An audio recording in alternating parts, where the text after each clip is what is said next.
वतुमिनून बिल्लाह, सोचो तो सही, जिस तबलीग से हम मुसलमान हुए, जिस तबलीग से इस्लाम यहाँ आया, उस तबलीग में हम वक्त न लगाएं, उस तबलीग को हम लेकर आलम में न जाएं, तो हमारे से ज़्यादा खसारे में कौन होगा। आज इतना बड़ा मजमा ऊपर भी है नीचे भी है, पूरी दुनिया के अंदर और हमारे पूरे मुल्क में सूबे में जुमे में मस्जिदें भरी हुई हैं।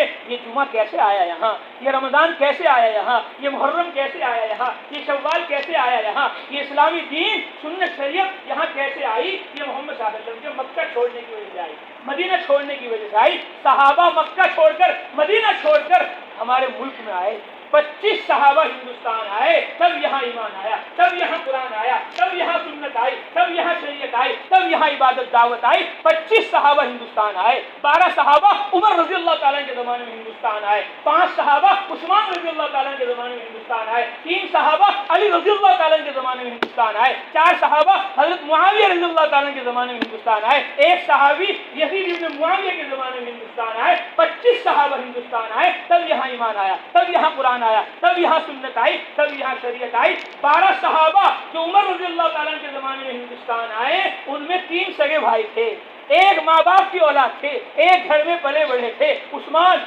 इब्न अबुल आस सकफी रज़ियल्लाहु ताला, मुगीरा इब्न अबुल आस सकफी रज़ियल्लाहु ताला, हकम इब्न अबुल आस सकफी रज़ियल्लाहु ताला, तीनों कबीला ताइफ के सकीफ के तीनों सगे भाई हिंदुस्तान में आए, मक्का छोड़कर ताइफ छोड़कर, तब यहाँ ईमान कुरान आया। वो मक्का छोड़ दें, मदीना छोड़ दें और हम कलकत्ता और बंगाल में छोड़ दें और हम इनकी बात सुनने को तैयार न हो, तो फिर कैसे दीन आलम में फैलेगा। आज भी इस जमात के अंदर हजरत मोहम्मद मुस्तफ़ा सल्लल्लाहु अलैहि वसल्लम के शहर के और उनकी औलाद के अशराफ और सादात इस जमात के अंदर मौजूद हैं। इसलिए हम सब ये इरादे करें कि हम भी जमातों में जाएंगे। अरे जाएंगे सब इंशाअल्लाह, नमाज़ें छोड़ेंगे तो नहीं, कभी किसी को छोड़ने तो नहीं देंगे। अरे गश्त मुलाकात मशवरा तालीम में सब लगेंगे इंशाअल्लाह, सारी दुनिया में जाएंगे। कौन कौन जाएगा? सब जाएंगे इंशाअल्लाह, सबकी बात है बिल्कुल। अल्लाह को